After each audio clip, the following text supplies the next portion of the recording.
PRI-TP a été créé au départ en 1922 par Louis Perrier, qui vendait du charbon, et petit à petit, il s'est développé dans la vente de matériaux, notamment des granulats, qu'on appelle le gravier sur la place de Lyon. Puis Ferdinand Perrier a pris la suite, donc le fils à Louis, qui l'a développé en faisant petit à petit des chantiers dans les travaux publics, du terrassement, pelle, camion, sur la région de Saint-Priest. Ensuite, c'est Joseph qui a repris l'entreprise et qui l'a développée avec une entreprise qui est arrivée au moment du rachat de Colas à une entreprise de 800 personnes. Cette entreprise, elle s'est développée sur la partie lyonnaise, mais pas que.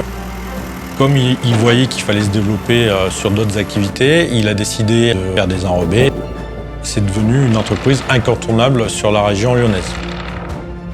Comme Joseph Perrier était un précurseur, il a aussi également voulu se développer dans le recyclage des matériaux. Il a créé une plateforme de recyclage à Mions, une des plus grosses de la région. Donc aujourd'hui, Perrier est décomposé en 3 agences.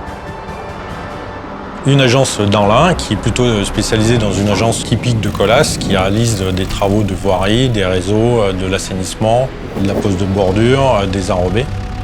Une agence lyonnaise qu'on appelle Perrier-VRD, qui rayonne sur la métropole lyonnaise et un petit peu élargie, notamment avec l'aéroport de Lyon, et qui réalise également tout ce qui est réseau sec, réseau d'assainissement, voirie, et puis tout ce qui est chaussée avec des finisseurs.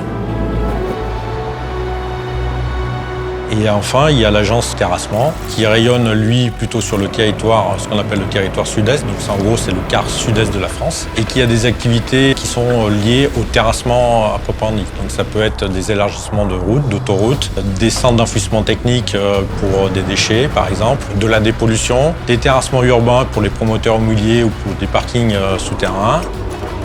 Les hommes et les femmes qui composent Perrier sont vraiment attachés aux valeurs de Perrier. Ces personnes-là s'identifient beaucoup à Perrier. Même les nouveaux arrivants actuellement intègrent bien les valeurs de Perrier, qui est l'entraide, la solidarité et l'esprit d'équipe. C'est grâce à ça justement qu'on arrive à atteindre nos objectifs. L'ambition de Perrier, c'est justement de travailler avec toutes les problématiques qu'on a actuellement énergétiques, investir dans du matériel qui soit adapté aux problèmes de gaz à effet de serre. Ensuite, c'est le recyclage des matériaux, de mieux réutiliser nos matériaux sur nos différents chantiers. Et puis ensuite, c'est de moderniser aussi avec les outils, par exemple tout ce qui est guidage de GPS sur nos machines. L'atelier de Perrier est un des plus grands ateliers de Colas France. Il permet de faire l'entretien préventif de toutes les machines du département. Il est équipé aussi d'ateliers mobiles qui permettent de faire la réparation des pannes sur les chantiers en déplacement. On a décidé il y a quelques années déjà de regarder comment on pouvait rénover les bureaux de Perrier. Déjà par rapport à l'augmentation du nombre de personnes dans les bureaux et puis de modernisation pour avoir une qualité de vie au travail plus en adéquation avec les besoins du moment. Donc ça va redonner une source de motivation à toutes les équipes de Perrier. Et puis avec cette nouvelle ère, ce changement global de logo, de nouvelles couleurs, et qui va nous amener à quelque chose de moderne et de pouvoir se développer dans les nouveaux axes de développement comme le génie écologique, voire d'autres activités comme les travaux fluviaux.